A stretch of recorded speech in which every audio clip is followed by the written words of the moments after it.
Hey, everybody. I'm Gary McLean, and you're watching Talent Talk. Thanks for tuning in. If you haven't done so already, please do go to the Talent Talk YouTube channel and subscribe today. As always, the support is appreciated.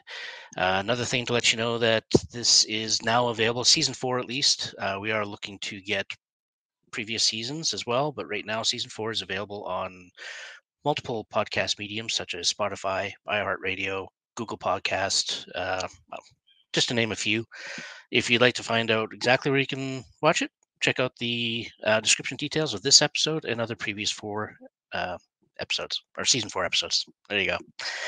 Now, today we are chatting with a couple folks. There's a feature film that was filmed here in Alberta called Grotesque, locally homegrown by the writer, director, Brandon Rhiness. Oh, he's going to kill me. Rhiness. He's going to correct me when I get back on. And Elizabeth, you know what? I didn't even check her last name, but Elilzabeth Chamberlain is her name, and she's the star of the show. So let's bring them on and have a little chat with them. Hello. You got my last name right. You're good. Rhiness. Excellent. Rhiness. I knew that. Well, thanks for coming on, guys. Yeah, thanks for having us. Yeah, and sorry it took so long because I know it was kind of back and forth there for a little bit. So yeah, Brandon, you and I talked. I'm trying to remember when we actually did chat before. I was on the show while we were shooting.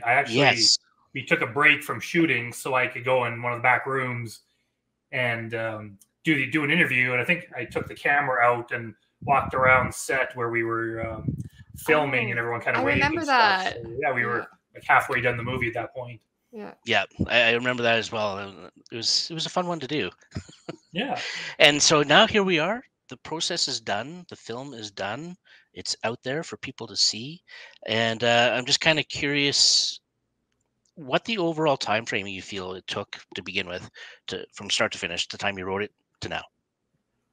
It was long. 2 years, probably more. Because I remember we were actually in pre-production on a different movie called One Night Drunk. It was supposed to be a follow-up to Hot Box, which is the last movie that Elizabeth and I did. And we'd kind of just in the first few days of discussing that, when I finished the Grotesque script and I showed it to Julie Whalen, my co-producer, and she was like, "Oh my God, this is so awesome! Like, let's do this movie instead." And I was like, "Are you allowed to do that? Just completely change gears?" And like, "All right, let's do this instead." So we just did a complete 180, decided to go with Grotesque. So we pulled it all together and we filmed for one day, and then we had to shut down because of COVID. Just COVID got in the way, and then cast member got sick, so we had to postpone. And before we knew it, it was winter. And of course, the movie takes place in summer, and we'd already shot one day. So it's like, well, great. Now we have to wait till spring. So we had to wait till spring, and then all these other hardships came up, and we'd just do a few days here, a few days there, and we'd run out of money, get more money. Finally finished it, and there were even scenes that we were shooting. It was the same scene, but we were shooting 2 different angles of the same scene 1 year apart to the day, pretty much. So there's at least one part in the movie where we're cutting between 2 characters, and each side of the conversation's 1 year apart, just because of the way it turned out. So it was a long process, but it's finally done. Awesome, Mike. I'm kind of curious though. You said you got like that 1 year time frame.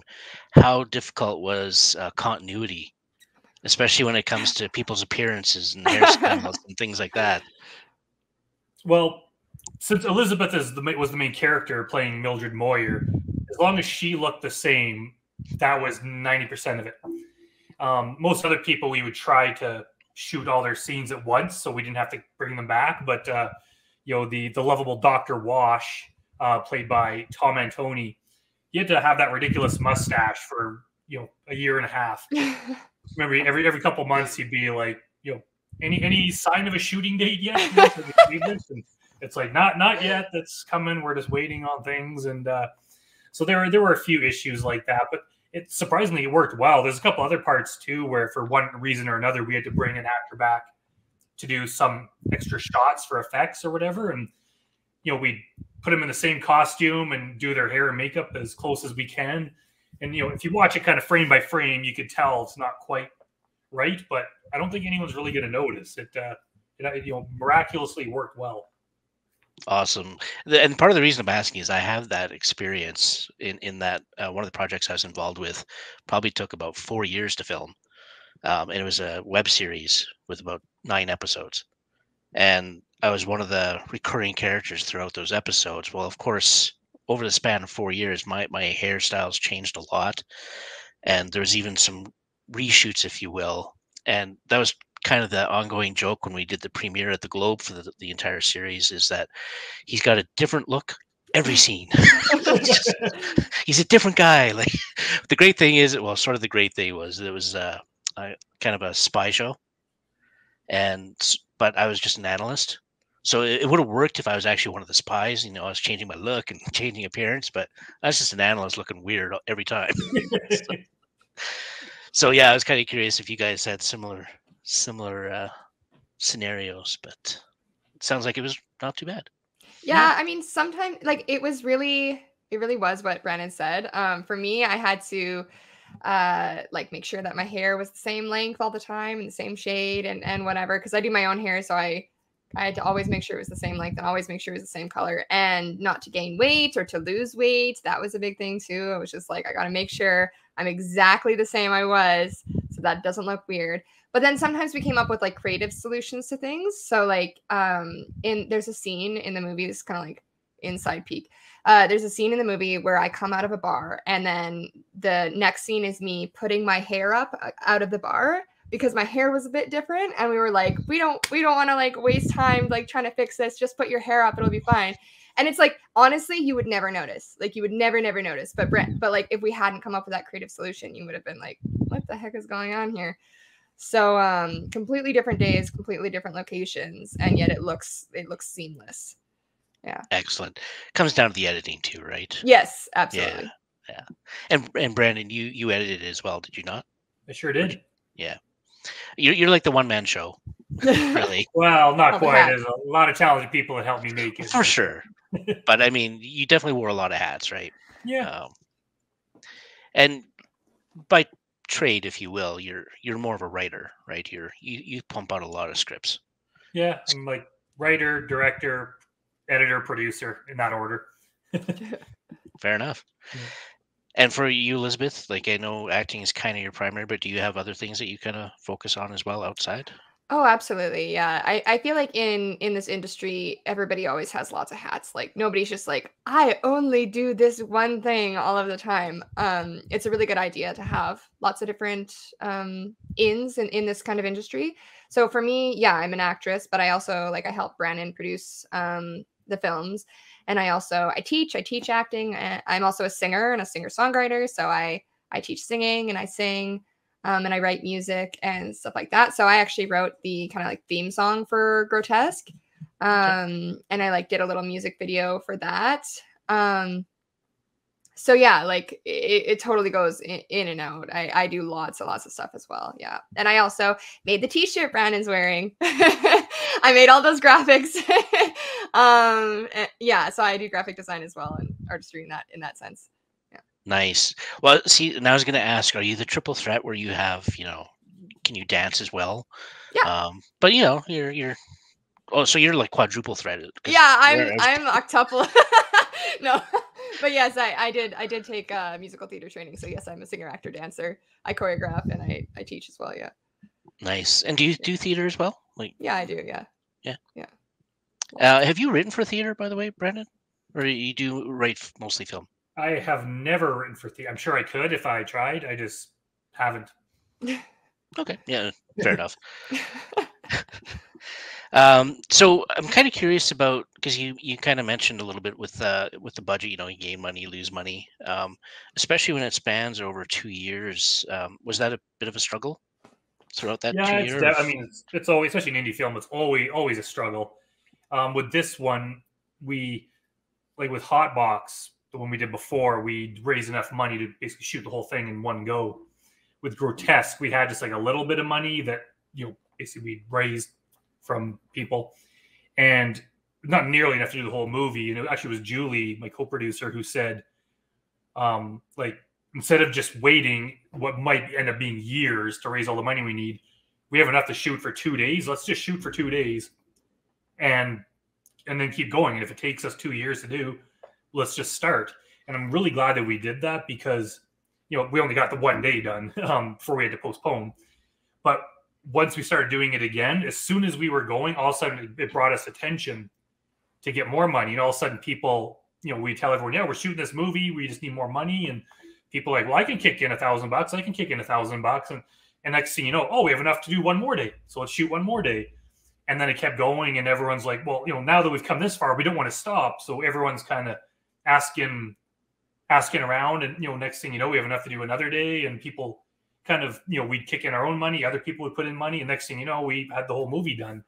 Whereas if we hadn't have done that and we just were kind of sitting around waiting to do this project that only existed as a script, people wouldn't have been as excited about it. But as soon as they start seeing the social media posts, you know, they see Elizabeth in costume, they see like little clips from it, all of a sudden it becomes real. And all of a sudden people have a stake in getting this made because, you know, who wants to be part of a movie that gets half made and then dies, right? Yeah. So we eventually raised enough to shoot it. And then, of course, by the time we finished production, we were out of money again. So we did a crowdfunding campaign. I think we raised about $6,000 to finish post-production. And then, you know, it's done. And we're out of money again. It'd be nice to have some for advertising and marketing, but, you know, it's always a struggle. But I'm glad we did it like that. And I'm so, you know, just happy that people were willing to help out like that.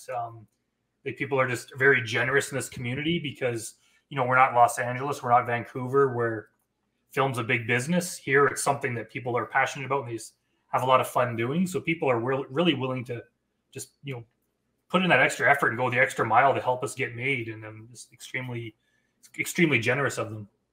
Yeah, honestly, that's something that I really love about Grotesque. Lots of films, people sit around and they talk about them and they never get made, to be honest. The fact that we just went ahead and we're like, we don't have everything yet. We don't have all of the plans. We don't know how this is going to happen, but we know that we have the passion to do it. We know that we have the drive to do it. And we know that we have, you know, a really good story to tell.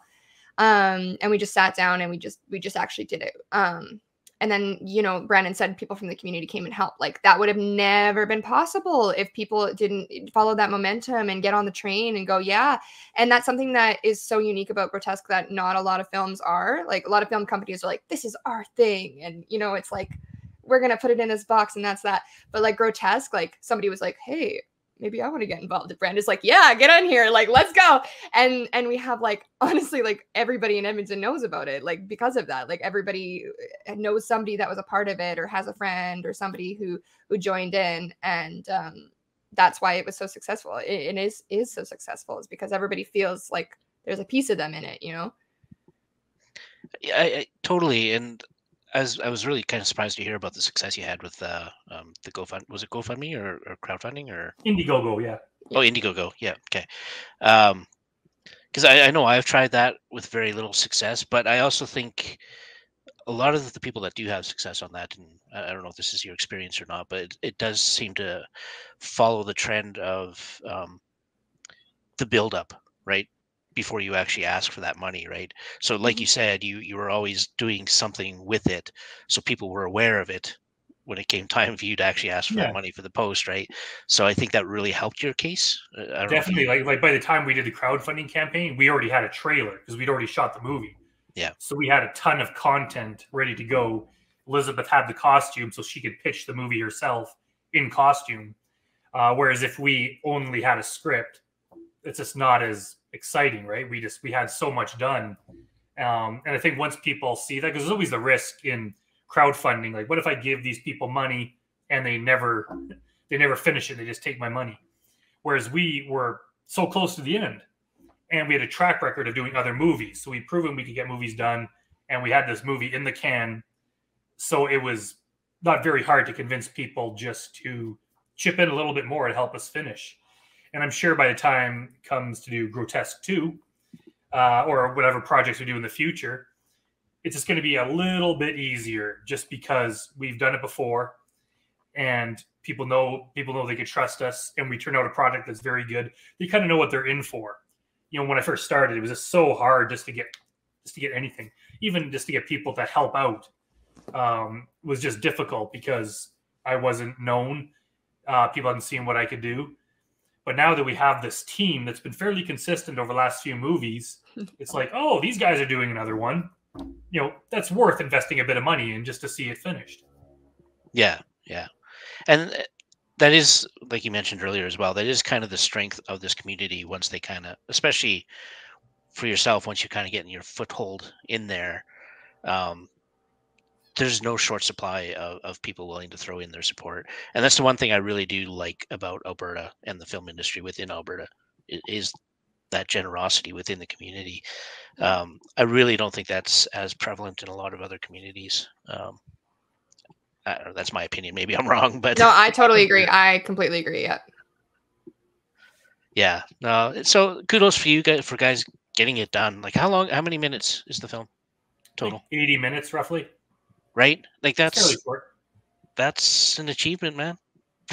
That doesn't happen very often for indie films here in Alberta. Shorts, no problem. Ton of them out there. But features doesn't happen very often. So yeah, kudos to you and the entire group for that. Now, because you've been able to kind of build up a little bit of a following as well, do you feel that's kind of helped with the release of it now, I guess, in terms of people wanting to watch it, people, being able to get it on Tubi like we were talking about just before the show? Do you think that kind of helped? You want to take that one, Elizabeth? I think it definitely did help personally. I think that everybody's excited to share something that they made, so I see like constantly on social media, people are sharing the Tubi link and other ways. Because they're like, I made this, please like this. And they're like in one scene, or they were behind the scenes or something like that. But they're like, I was a part of this, So I've definitely seen lots of that. And I've seen people cross talk on platforms as well, where like they'll just get like a comment stream going and they're just like discussing it back and forth. I'm like, oh, that's really cool. And lots of good like positive reviews. And passionate reviews. Yeah, I think so. And did you guys have kind of a red carpet premiere for it? We did. We had no red carpet, but we had a premiere at. Dang, we should have had a red carpet. Yeah, we had a premiere at the Garneau in Edmonton. Went extremely well. There a minor error. They kind of screwed up, and they basically lost the newest version of the film. Of course, everyone's sitting in the theater ready to go, and they're like, "We don't have it," and so we ended up having to run a version that we tested a week or two earlier at the theater. It was like 95% done. So I don't think the average person could tell the difference, but there was some missing effects and stuff. I knew in the first 10 seconds, I was like, something's wrong. But luckily, the theater, they were awesome about it, and they did another. They allowed us to have a second show a few weeks later. So we basically had two premieres, and they were both extremely well attended, and everyone loved it. And a whole lot of people from the first one came back for to watch the second one, which wouldn't have happened if the movie was boring or bad in any way. So obviously, the fact that people were jumping just to watch it again. It was just, there was definitely like an electricity in the air, just that feeling like everyone's having such good vibes. And it was just such a wonderful time. Yeah, it was actually very akin to like live theater. Like people were hooting and hollering in the audience and applauding, and like some gory effect would happen and everyone would go ooh. It was like really, really fun. Actually, it was just like a blast just to be in that audience and like react with everybody. It was great. And that was actually going to be my next question anyway, is the crowd reaction. Like, did you guys get the reactions you were looking for? Obviously you did. So. Yeah, it was. You never know what to expect, especially with a movie like this, where it's very kind of disturbing and gory, but it's also hilarious and kind of lighthearted at the same time. Yeah. So it's hard to know what audience to play to. I mean, if you're in there for a romantic comedy, you're going to be horrified by what you see. But if you're in there for, hardcore violence, you're going to be horrified by all the, sweetness to it. So we kind of had this interesting mix of things, but I think almost every single joke hit got a laugh. Every single gory bit. The effects, we had an extremely limited budget. And some of the effects, like we did the best of what we had in the short amount of time we had. But they were kind of questionable at times. We had edited around, but almost every one hit. We got a whole lot of disgusted reactions, and we even had one person had to leave the theater because they were just too horrified. Really? Yeah. It was that's the boyfriend of one of the actors in it. But that's when you know you did it right. Yeah. That's awesome. And so, Elizabeth, were you dressed in as Mildred? Oh my goodness! Yes, Mildred. Thank you. Were you dressed up as Mildred? I know, right? Like right there. Yeah. So I showed up dressed in like a red dress. I don't know. I was like, ooh, fancy opening night. But then right before the end, this was Brandon's idea, by the way. I can't take credit for it. Right before the end, I sneak out and I change it to Mildred garb. And then when people exit the theater, I was standing there in Mildred stuff, and everybody was like, oh, so then everybody came and took photos with me, and I signed autographs as Mildred Moyer. I didn't sign them as Elizabeth. Yeah, it was just like really cool to do that. And a lot of people were just like, whoa, like I just saw you. What the heck? Like didn't even see me leave the theater. I think we have this kind of ongoing thing where like Mildred just like appears like magically. And that was really fun to play with. Yeah. And the audience really liked that. They thought that was really cool. Although there was one audience member that left kind of at the similar time that I did and like saw me in the bathroom. And I was like, shh. I was like, don't tell anyone. And she was like, okay. And then I was like, oh my gosh. So for her, it wasn't a surprise, but for everybody else. That's awesome. Yeah, it was really fun. I love those kind of scenarios. I was in a play. Oh, man, this was so long ago. Night of the Living Dead, and we kind of did something similar. Like I was just one of the zombies. I wasn't part of the main cast, but the zombie was actually one of the funnest parts to play because, of course, we did a little zombie thing pre-show, scaring guests as they would come into the theater for the show, and then we actually had plants, including myself, in the audience. And so then as the show went on, some of us would come alive out of the audience. Oh, cool. And then we actually had totally, right? Yeah. And people would do their little jump scare. We had one point where it was great because we had people under the bleachers as well. And so there's one scene where one of our zombies grabbed somebody's ankle from underneath and they kicked a water bottle onto the stage. So here's this water bottle rolling onto the stage in the middle of the scene. It was great. I love those kind of things. Yeah, that sounds fun.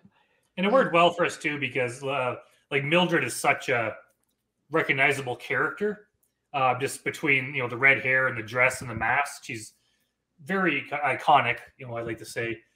So naturally, people want to have their picture taken. And when of course those get shared on social media, it just helps draw attention to the movie. And I think part of it, part of the appeal is just the poster. When you look at that poster, you can kind of see what kind of movie it is. It's someone holding a knife. It's the kind of people that like that movie are going to watch it just based on seeing that poster as they're flicking through whatever streaming service they're on. Yeah. So I think just having an iconic killer like that works very well, and I'm hoping one day that we'll be up there along with Michael Myers and Freddy Krueger, Jason Voorhees, Mildred Moyer will be one of the most respected killers. I think it's possible. And how do you feel about being stepping into those kind of shoes? Me? Oh yeah. Like I feel great. That feels awesome. I have no problem with that at all. I think it's very possible that Mildred Moyer could be. I mean, a lot of the serial killers, just the way it happens, are male. I feel like it gives a special draw that she's a female. It's not like it's the first time that it's happened, but it's definitely like iconic, and I think a lot of people really like that. They kind of go, she looks so cute. How can she do that? And I'm like, I know, right? Like that's kind of how Brandon, I think anyway, wrote it. Like, like pretty but deadly, kind of that kind of thing. It really is it's what makes Mildred unique is that yeah. I think a lot of actors or just writers, they would have made that character very hard edged, right? Just try to make her like she go toe to toe with Michael Myers, or we went the opposite way. And she's just so incredibly nice and sweet, but has the absolute most insane, brutal side to her.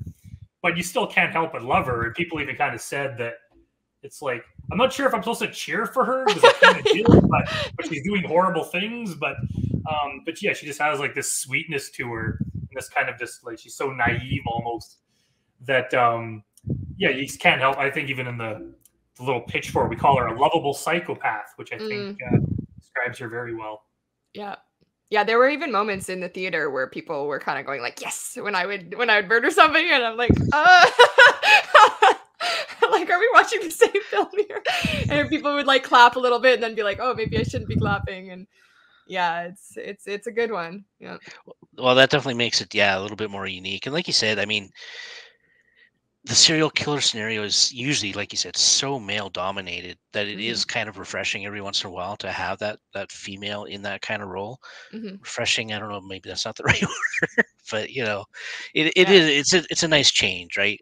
And especially like you said, the way you wrote it with it for having that sweetness to her, you don't see that in any bad guy kind of role. So that's a nice unique take on that. And how much of you was in your character?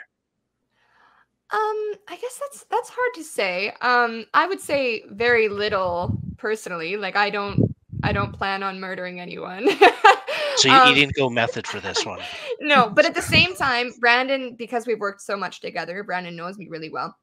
He does a really good job of writing things in my voice. Like a lot of times I'll get a script and I'm like, oh, this is going to be a hard sentence. Like I got to say this 1,000 times before I'm going to get it right or whatever. Or, oh, this is something I would never say, but I'll do it. But Brandon like writes things like they're from my mouth. Like I read this and I go, yeah, I know exactly how that's supposed to be read. And that sounds like something I would say. And it'll be very easy. So for that, in that extent, it's very much like me. It was very easy to say all of the things that I need to say. The script was very simple for me. But as for actual characteristics, I don't know. She's quite psychotic. she's not a lot like me. She's very bold and sweet and all of those things. And I'm just kind of, I'm just me. She's way cooler than I'll ever be. And I'm assuming you wrote that character that way on purpose, Brandon. Yeah, like her, like Mildred's character and her nemesis boss at work, Blanche, played by Julie Whalen, my co-producer. They were the two that, as I was writing it, I was definitely sure they were going to play those parts, and that's probably why they come across as just having such the perfect rivalry, because I wrote it directly knowing how every word would sound as it came out. All the other roles we kind of cast at some point, and the people I'd imagine weren't necessarily the one that ended up playing the role. But yeah, Julie and Elizabeth were the ones, and you'll see when you watch it that it's just, yeah, their characters just kind of come through in a different way. I mean, there's other characters like Dr. Wash that are just such great characters, but Julie and Elizabeth I wrote them specifically with them in mind. And did you, just out of curiosity, like, did you, once you finished the actual writing of it, the entire script, did you have like a table read for those other characters just to have a listen to it, or? I don't think we do. I used to do table reads all the time, but with Grotesque, we had such a huge cast. I think there was like 80 speaking roles in it or something. Yeah. And a lot of it was just Mildred. There was a few kind of main characters throughout, but a lot of it was people were in there for one scene, they get killed. One scene, get killed. So having a table read wouldn't necessarily help as much as it would when there's a smaller cast. I think we had the same issue with Hotbox. We didn't do a table read for that one either, just because the nature of the script didn't really call for it. But I do kind of miss doing them. But yeah, I could be wrong, but I'm pretty sure we never did one for Grotesque. No, I think you're right. Yeah. Okay. And you kind of mentioned earlier Grotesque 2. Is that something you've already started writing, or? Yeah. It's Julie and I got together. I'd already kind of started planning it, but Julie and I got together a week or two ago to kind of really nail down some of the finer points of it. And it's coming together. I'm probably maybe a quarter of the way done writing it. I got a ton of other things. I'm shooting another movie now and stuff, so I'm very, very busy, but I'm slowly plugging away at it. And with any luck, and again, trying to raise the money, but we want to shoot next, spring/summer. And we're hoping that in a perfect world, we'll make enough money just from streaming and selling DVDs of Grotesque to fund part 2. It's probably going to come down to we'll still have to do crowdfunding. We'll still have to just hit people up and basically fight for every penny to get it made. But things are already in the works, and it's going to be a wild one. It's going to be fun. And do you feel, because like you said, that's always the tough part, is the funding of it. And do you feel that, because how long has it actually been released? I guess I should ask that first right now. Well, I mean, I think it was the premiere was July 31st, I think. And it was probably, I'll say, a month or two after that it, the release, it wasn't like a dead on release date, because, at some point I made DVDs, started selling them, and, got picked up by different streamers at different points. Like Tubi, it's only been up a week. It's been on Amazon in the US and UK for like 2 months. But people in Canada, it's been on Plex, so people in Canada could watch it for maybe a month and a half. So I'd say a couple months, basically. Okay. Again, out of curiosity, with the Amazon UK, have you seen anything from that side of it yet? Anybody over the pond watching it? There's been, people have been watching it. We've been making a little bit of money at it. Just not a lot. It might just take a while to build up, because obviously our main fan base is here in Canada. So on Tubi, we're doing actually very well. I've been selling a lot of DVDs. I was surprised at how many we're selling, even to complete strangers. Like I sold 1 this week to the UK, sold 2 to Australia this week.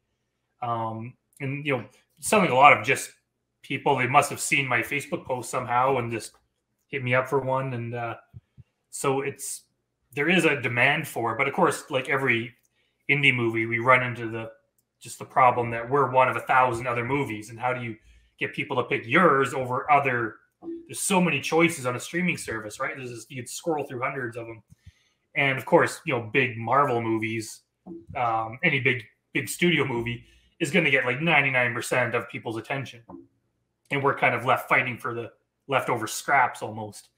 So it's just hard to get people to notice yours. So I'm very, thankful for every single person that watches it, because, it's just every view gets us, a little bit more money, and it gets a little higher in the algorithm. So it gets shared around more, and even people that give it negative reviews, it still works in our favor because it gets shared around. And there's a lot of people that will watch a movie based on a negative review. So I don't think it has a negative effect compared to a positive review. As long as people are watching it and talking about it, it's going to circulate more and more. And it's like, I was even a bit surprised at how much money we're kind of making at this one. It's not a lot to even pay back what we put into it.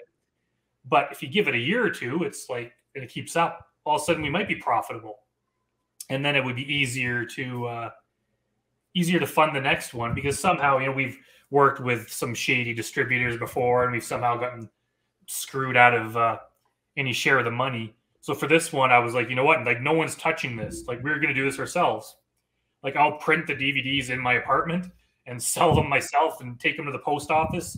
Like, we'll put it up, release it through Film Hub. So we'll get on streaming services, and the money goes directly into the Higher Universe bank account that can go towards further projects that we're doing. So no one else is sticking their hands in the pot and taking any of our money. So I think it's a much better way to do it, because now we control our own movie, and we don't have to answer to anybody. Yeah, absolutely. And just out of curiosity, what's your platform for actually selling the DVDs?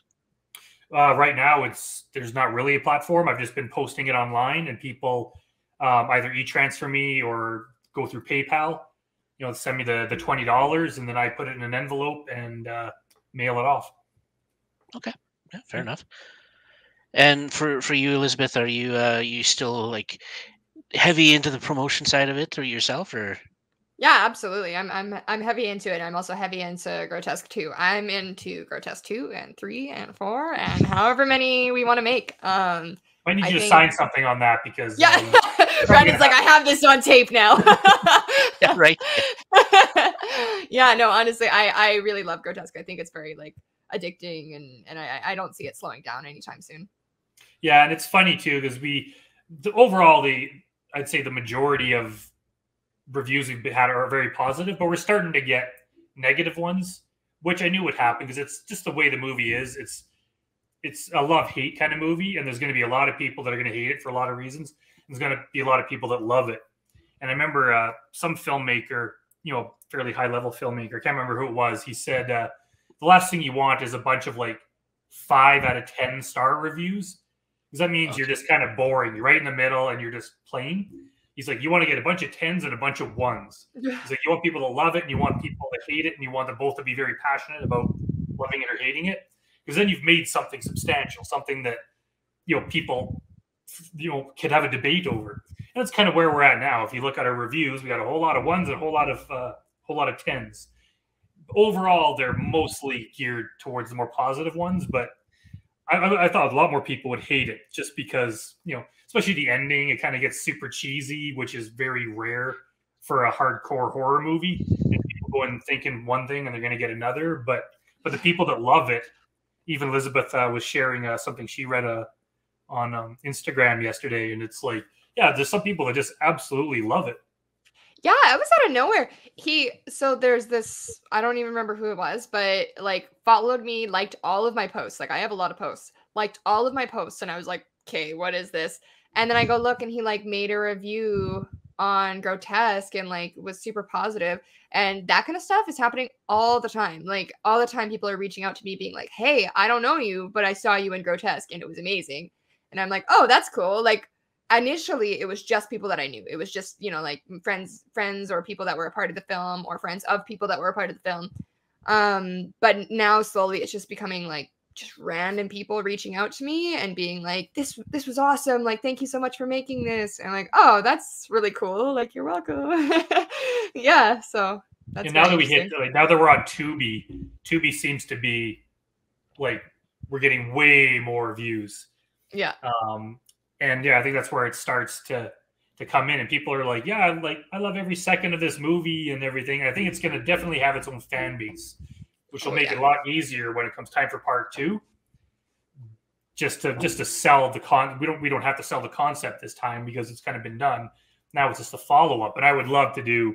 I love all the Friday the 13th movies and all the Halloween movies, just because there's multiple installments. You could watch 13 different movies, and I would love that for Mildred, just to, I'll do the first 6 or 7, and eventually, I'll get too big for them, and I'll, sell to someone else, and I'll just get royalties off it, and someone else will direct, and they'll butcher it, and then I'll come back 10 years later to fix it. And, we'll just have a big adventure like that. I mean, as far as the future, right now we got to focus, one thing at a time.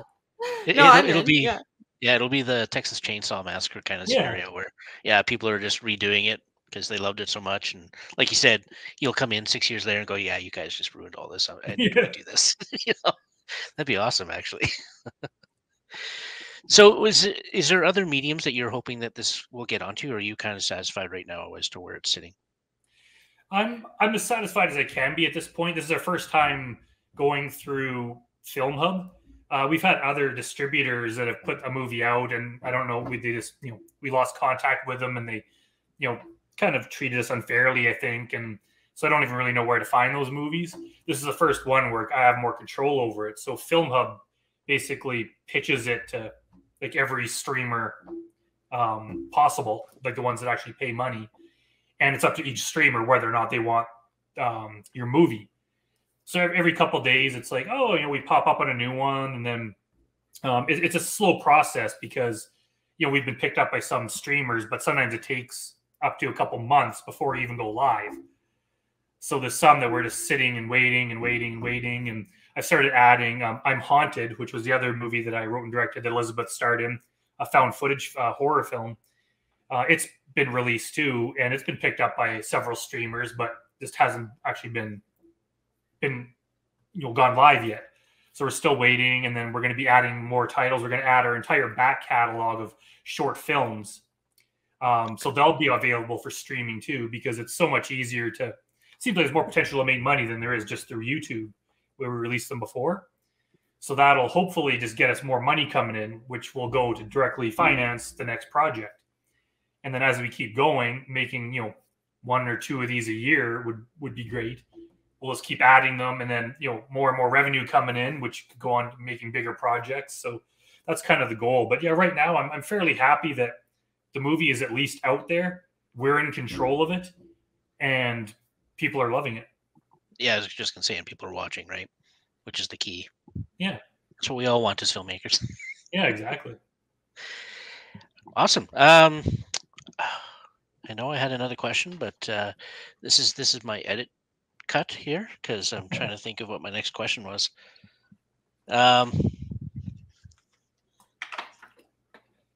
You know what? The one thing we haven't actually done, I know you and I, Brandon, might have talked a little bit on it when you were on the show before, but from Elizabeth's point of view, let's hear about, because I don't think we've actually talked about the film itself and who you really are in, like, what do you do? Like, why are you killing these people? So Mildred, she's like very misunderstood and very mistreated. So, she, has a giant nose, which I can understand. I have a story about that later. She has a giant nose, and people throughout her whole life have just been making fun of her and putting her down and mistreating her, and she's just tired of it. She just at one point kind of is just really, really tired of it. And her roommate says, "Hey, I know this plastic surgeon, you should really get a surgery done." And she goes, "I don't know if I want to do that or not." But she finally decides that she wants to. She goes through it, and the surgery gets botched. So she ends up with no nose, a hole in her face, and that finally just makes her snap. She just goes, "I can't do anything right. I can't get a proper nose. I can't have, all of these thoughts are going through her head." And so she decides to go back, and anybody who's ever wronged her in her life, she decides to brutally murder. And so she comes up, she doesn't have like a specific way that she murders everybody. She doesn't have a, anything like that, but she is very creative, and anything that's around her is what she ends up picking to use on her victims. And so the kills get really, really creative throughout the film process and really nasty.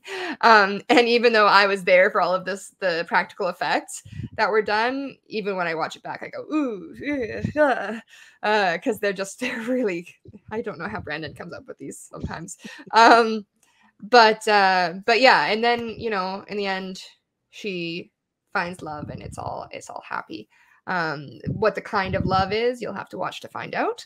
But yeah, that's the film. Yeah. Awesome. And so, yeah, to tie into that question that she just asked, where does that all come from? Where does I don't know. Sorry, to Brandon for the actual sorry. kills. Okay, good. Yeah. Originally, I have this list of I think it's in probably 5,000 or 7,000 just like movie concepts that I've been adding to for years. So I think usually every day I'll think of a few more and just keep adding to this list.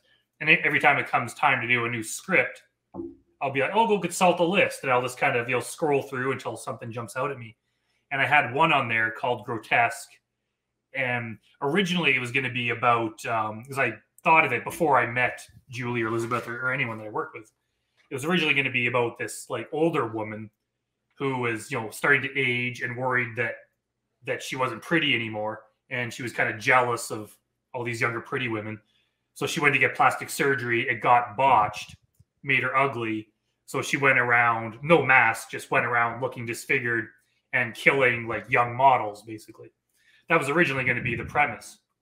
But by the time it came time to write the new script, I knew who Elizabeth was.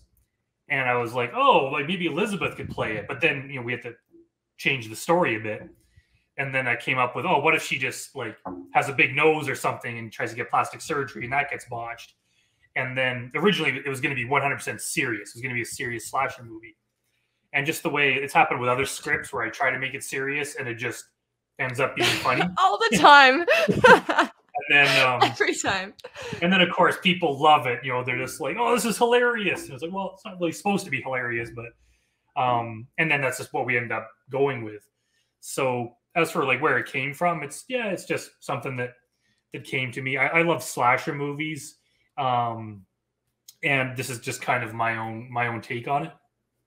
Yeah, exactly. So two things. So the other question I still have though is when it comes to the actual types of kills that happen.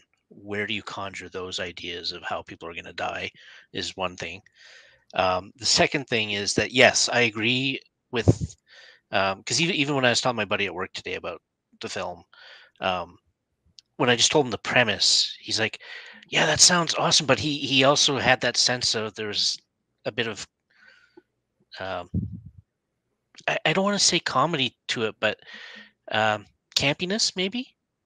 Is that a better term? Oh yeah, maybe? yeah, it's super campy. That's what we're going for. Right? So, and there is something to that, especially with horror films. People love the campiness of horror. I know I do as well. Like, I love watching campy horrors.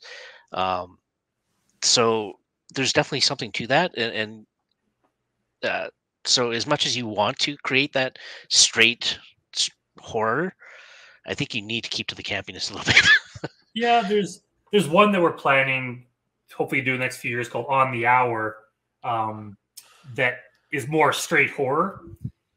That would probably be the first one. I've done some shorts that were more straight horror, but doing a feature that's not campy.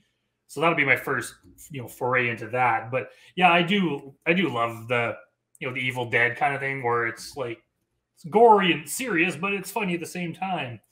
I do like that. And yeah, I guess for the kills, it just, at some point when I was writing it, usually it's like one of the first things I do before I even come up with the characters, because it's the funnest thing. It's just like, I'll make a list of like 15 possible kills, and I'll try to, make them as original as I can. And then I'll, narrow it down, a little bit.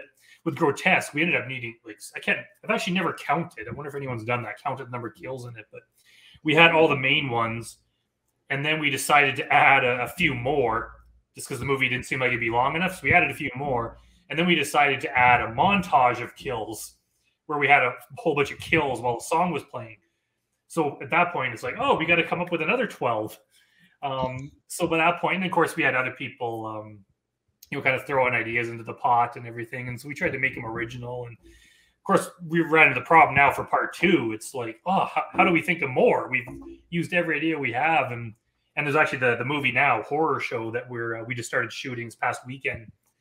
One of the kills I wanted to do in there, when Julie found out about it, she's like, no. We agreed we're gonna do that one for Grotesque 2. So it's like a trap.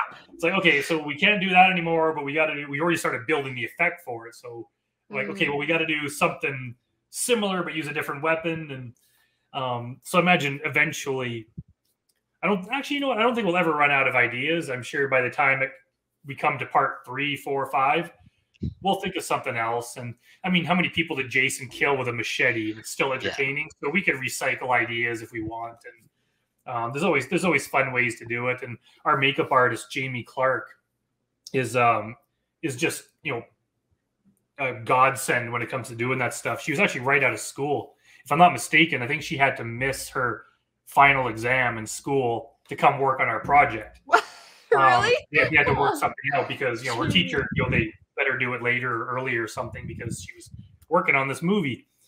So we were the first movie that she was on, and she's gone on to do a bunch of other films too. And but yeah, she was great at just like, how do we figure out how to do these effects? And we don't have a lot of money, and we don't have, we can't hire the top Hollywood guys who've done everything. We're just down to like, how do you sever someone's head? How do you crush a skull? How do you do all this stuff? And let's just do it the best we can. And I think part of the charm is that it doesn't look super real. If it had been CGI, I think people would have just hated it. I think they just love the effort. Like I say, a bad practical effect is better than a good CGI effect. Like watching a slasher movie and, it looks so polished and expensive. And it's like, people don't want that. People don't really care about the realism. They'd rather have, the old school early 80s where it's almost more like cringe inducing. It's almost grosser when it doesn't look real, but it is real. It's totally. It's just, so I think people like it for that reason. And there's only one little bit that was CGI in Grotesque where someone gets their throat slit and you see some blood spray out. That was like not even 1 second of screen time. I'm pretty sure is the only. I guess the head chopping was partially a CGI effect, but we actually had a fake head too. So So we really put the effort and time into trying to do our best and making some awesome kill effects. Yeah, I agree. Especially if you're going to do a horror film, like sci-fi has, or CGI has its place in like some sci-fi or the superhero movies, but horrors, yeah, it's just so much better with the real props, the stuff you can touch and handle, and that kind of deal. Yeah, I definitely agree with that. Um, oh, and I had a question there, and then it went away. I think it was to do with the makeup. Oh, getting old. All right. It'll maybe come back later. I don't know. Oh, actually, you know what? We're climbing up to this 1 hour mark here. So maybe what I'll do is I'll start to wrap it up a little bit. But there are a couple other kind of fun questions, hopefully, that I wouldn't mind asking. For example, and this is for each of you independently, what was your most memorable moment on set? And then what's your most memorable moment offset, like at one of the premieres or something? Ooh, that's a hard one. One kind of memory I have is when we were trying to do, I won't ruin the movie, but there's a beheading scene.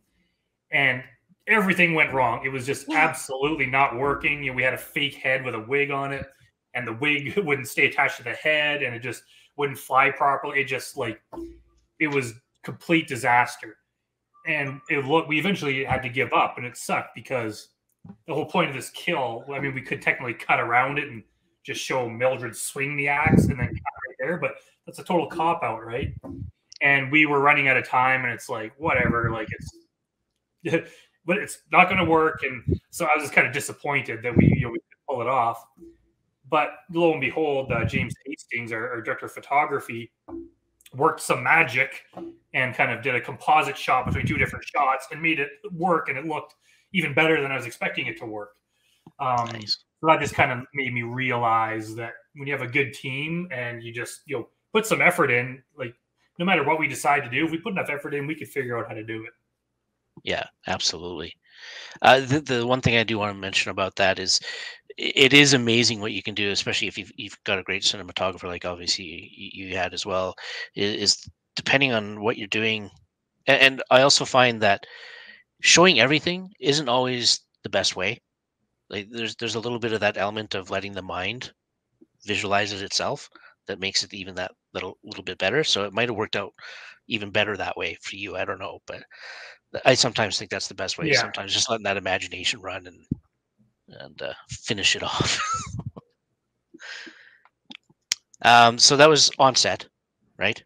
I don't know if you have one for offset. I'll let Elizabeth tell her on set one while I try to think of the offset one. I kind of have two. Is that okay if I say two? Absolutely.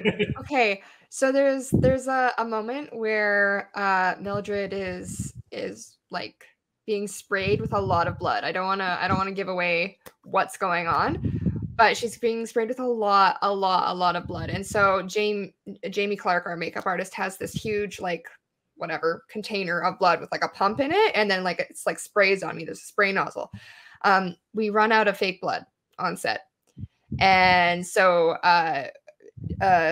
we send somebody to go get more fake blood, but we don't want to like stop filming on set. So what we do is we add like paint. We add like water and literal paint. So I'm being sprayed with this like paint water solution, and she's just going to town on this little pump, and I'm just like acting and trying not to drown in this fake blood. So that was one of them. That was really fun. And then I ended up laughing at one point because it was just so bizarre. I was like, I can't see anything. It's in my eyes. Everything's just paint colored, like red. And I feel like I'm drowning, but it's really fun. And so I start laughing, and Julie watches back the tape, and she goes, I really like that laughter. It looks like maniacal. Like it looks like you're losing your mind. And so she's like, let's keep it. And I was like, okay. Like I actually was just like, I'm dying, but it was really, really fun. So that made it into the final movie. Yeah, it did. Yeah, it absolutely did. Awesome. It was great. And my other one, this is the story that I said I had earlier. So I wear the fake nose, and we change locations, right? So I don't take off the fake nose during location changes. So I'm driving from one of our locations to the other location, and I'm driving on like a freeway of some sort in Edmonton. And kid you not, cars after cars after cars pull up beside me, roll down their window, they're pointing, they're laughing, or they're taking videos of me because they think it's so bizarre that I have this giant nose on. And that's when I was kind of like, I can kind of understand Mildred. Like, for me, I know that I take this nose off at the end of the night and I have a cute little button nose and I'm fine. But for Mildred, like, if that was her whole life for all 20, 25 years, like, that would be a lot. That would be a lot. But I just thought it was hilarious. And then I arrive at the salon for one scene, and same thing. They're all like looking out the window, being like, "Ha ha!" And yeah, so that's really fun. That's a good memory in my brain as well. Yeah, you gotta like those ones where you can actually play into it a little bit for. Oh yeah, people that are around, right? Yeah, absolutely. Yeah. I hope those people knew it was fake. Otherwise, there's a lot of jerks in Edmonton. They're just humiliating you. It wasn't around Halloween, and the nose looked pretty convincing. I don't know. So for Offset, between the two screenings, there was a lot of good moments. But I think anytime, the same thing happened with Hotbox. Anytime you're in the theater, people have seen the movie that worked on it. Elizabeth had seen it before, Julie, kind of the main people had seen cuts of the movie as it was being put together. But the general public hadn't. And of course, we've been hyping this movie to everyone for 2 years. It would have been absolutely humiliating to have it bomb and everyone hates it, right? And there's always just, same thing with Hotbox. Anything that is kind of a comedy is are people going to laugh? Because, I think it's funny, but people's senses of humor are different. And there's nothing worse than telling a joke and then no one laughs. And then you're like, oh my God. So It's like that in front of, hundreds of people. And it's like, what if no one laughs this entire movie? And that's always in the back of my mind. It's like, so as soon as it happens and then people laugh at the first joke, and they laugh at the second joke, and they laugh, and then the first kill, they're like, oh my God. And it's like, yes. And then as soon as that happens, you're kind of like, okay, now I'm good. At least I know we're on the same level. And then it becomes interesting to see, I wonder if they're going to laugh at this part. And it's like sometimes they laugh at parts that I didn't even mean to be funny. And sometimes people don't really laugh as much at parts that I thought were funny. And, some of the kills got a laugh reaction. Some got a gross reaction. So it's just kind of interesting to see, what are people going to think of this? This effect didn't work as well. And people are, there's the part where the waitress gets beaten to death with a crowbar or tire iron or something. And I remember before we even see the actual effect, you just see Mildred pounding what is in real life, just the ground. There's nothing there. And everyone's like, oh, they're all grossed out just by the sound. And I was like, what we haven't even shown it yet. And of course, 2 seconds later, you see the actual, smashed head. And then you get an even worse. Oh my God. Right. Yeah. So it's good to see that. And it's such a good feeling because not only for me, but just everyone that worked on it. It's like we had to sit there trying to get these effects to work, and it took a long time. We had to do multiple takes. We had issues with battery power. We had issues with lighting. Just all these things that we had to struggle through and work so hard to get done over the 2 years comes down to this 80 minutes in a theater. So it means a lot whether people are going to even forget about liking or disliking it. They're just going to have some sort of reaction to it. So I think everyone that was involved is probably just sitting there, chewing their nails. Oh my God, what are people going to think? And as soon as you get a few minutes into it, I'm like, yes, we're 3 minutes in, but everyone's laughing. They're already cheering for a certain thing. So it's like, okay, we did something right. Yeah. And from that point on, it doesn't matter if the general public loves it or hates it. It's at least this target group of people. That's enough to just reaffirm to me that some people are going to like this, and everyone can think what they want of it. At least we made something awesome. Yeah, yeah, exactly. I've been to enough premieres where I've had that same sensation where all I'm focusing on, especially when you've been involved with the project as long as you guys have, you know what it's all about. So you're not really cared about what's on screen. All you care about is what are these people thinking? right? So that's all you're waiting for is that reaction. So yeah, it's really nice when you get that sense of what you were looking for. I wasn't stressed at all. I was sitting there with my White Claw reclining, and I was like, I knew as soon as people walked in the door, I was like, people are gonna love this. They're all here to support us. They're all like, they all know somebody who's a part of it or whatever. Like, I got the vibes from the very beginning. I was like, they're gonna lose their minds. Like, they're gonna love this so much, and they did. So I wasn't worried. Not one bit. There you go. Yeah, I knew. And so what's your offset? Well, my favorite, I guess, when I left and changed into Mildred Moyer, and when the doors opened up and everybody filed out and they were like, oh, haha, like, hi. I really liked that. I really liked Hudson Grace. She plays Lacey Wash. She plays Dr. Wash's daughter.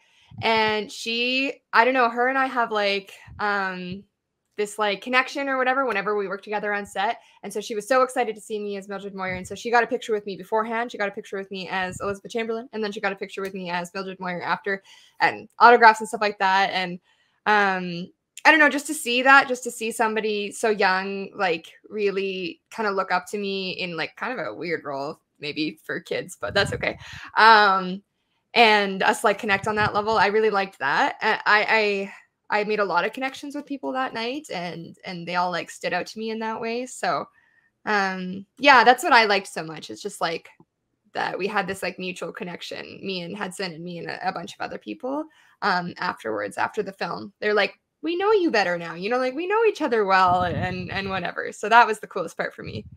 Nice. I guess one more cool thing too that happened is like after the first show, like everyone was just so excited. Of course, you know, everyone's giving you praise and all this other stuff. Of course, everyone was just, you know, I want to be back for the next one. I want to do, and you know, everyone that wasn't involved, I want to be part of the next one. And you know, you could shoot at my house. I own a farm if you want to be shooting. And everyone's offering all the stuff. We even had people offering us money. So much for the fact that by the end of that premiere, I was like, we almost have enough to do another movie now, of people just saying that they could chip in some money. So I was like, well, let's do it. So we already started shooting a next horror movie that we're doing called Horror Show. So it's kind of good that we just get people that love something so much that they're just willing to help get the next one made. Yeah, and that doesn't happen very often, so kudos. Thank you. And one last question again for both of you. If you could show this or have one person that's in the film industry see this, you know, whether it be like say Spielberg or Carpenter, who would it be? Yikes, that's hard to say.